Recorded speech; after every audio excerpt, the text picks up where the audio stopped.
Praise the Lord.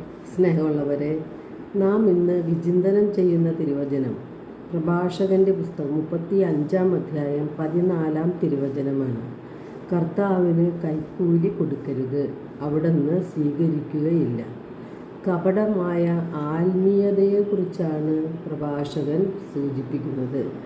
കാര്യസാധ്യത്തിന് വേണ്ടി മനുഷ്യർ ഈ ലോകത്തിൽ കൈക്കൂലി കൊടുക്കുന്നത് പതിവായി മാറിയിട്ടുണ്ട്. അതുപോലെ ദൈവത്തിന് കൈക്കൂലി കൊടുത്ത് കാര്യം സാധിക്കാമെന്ന് മനുഷ്യർ ചിന്തിച്ചാൽ കർത്താവ് അത് സ്വീകരിക്കുകയില്ല എന്നാണ് പ്രഭാഷകൻ നമ്മെ ഓർമ്മിപ്പിക്കുന്നത്. നീതിമാനായ ദൈവത്തിൻ്റെ മുൻപിലാണ് നാം ഓരോരുത്തരും നിൽക്കുന്നത്. ദൈവത്തെ കബളിപ്പിക്കുവാനാകില്ല. നമ്മുടെ പ്രവർത്തനങ്ങളെ നാം വിലയിരുത്തേണ്ട സമയമാണ്. ക്രിസ്തു മാർഗത്തിൽ നടക്കുന്നവനാണ് ഒരു യഥാർത്ഥ ക്രിസ്ത്യാനി. ക്രിസ്തുമാർഗം ഉപേക്ഷിച്ച് നമ്മുടെ താല്പര്യങ്ങൾ നേടിയെടുക്കാൻ വേണ്ടി ദൈവത്തെ കൂട്ടുപിടിക്കുമ്പോൾ അത് കപടഭക്തിയായി മാറുകയാണ്. ദൈവം അത് ഇഷ്ടപ്പെടുന്നില്ല. കൈക്കൂലി വാങ്ങിയും അന്യായ പലിശ ഈടാക്കിയും സ്വത്ത് സമ്പാദിച്ചിട്ട് അതിൻ്റെ ഒരു ഓഹരി ദൈവത്തിന് കൊടുത്ത് സംതൃപ്തി അടയുന്നവരാണ് നമ്മിൽ പലരും. അത് കപട ഭക്തിയാണ്. ആർക്കെങ്കിലും ഒരു സഹായം ചെയ്തു കൊടുക്കുമ്പോൾ അത് 4 പേരെങ്കിലും അറിഞ്ഞില്ലെങ്കിൽ അത് നമുക്ക് ഒരു സമാധാനവും നൽകിയില്ല. യേശു പറഞ്ഞിരിക്കുന്നത്, നിങ്ങൾ ദാനധർമ്മം ചെയ്യുമ്പോൾ അത് രഹസ്യ സ്വഭാവം ഉണ്ടാകണം എന്നാണ്. വലതുകൈ ചെയ്യുന്നത് ഇടതുകൈ അറിയരുതെന്ന് യേശു പറഞ്ഞത് ഈ രഹസ്യ സ്വഭാവം നാം സൂക്ഷിക്കുന്നതിന് വേണ്ടിയാണ്.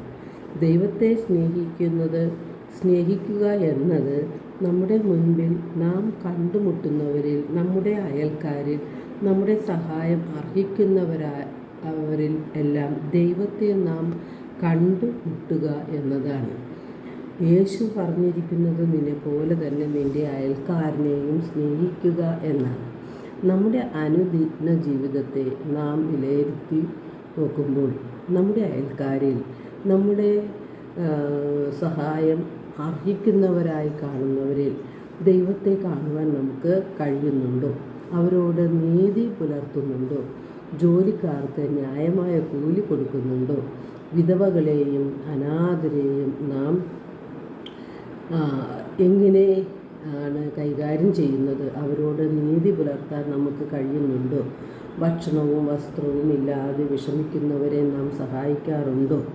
ഇവയൊന്നും നാം ചെയ്യാതെ കപടഭക്തിയുമായി നാം നടന്നാൽ നമ്മുടെ കപടഭക്തി നമ്മെ നിത്യനരകത്തിലേക്കാണ് കൊണ്ടുചെന്ന് എത്തിക്കുന്നതെന്ന് നാം അറിഞ്ഞിരിക്കണം.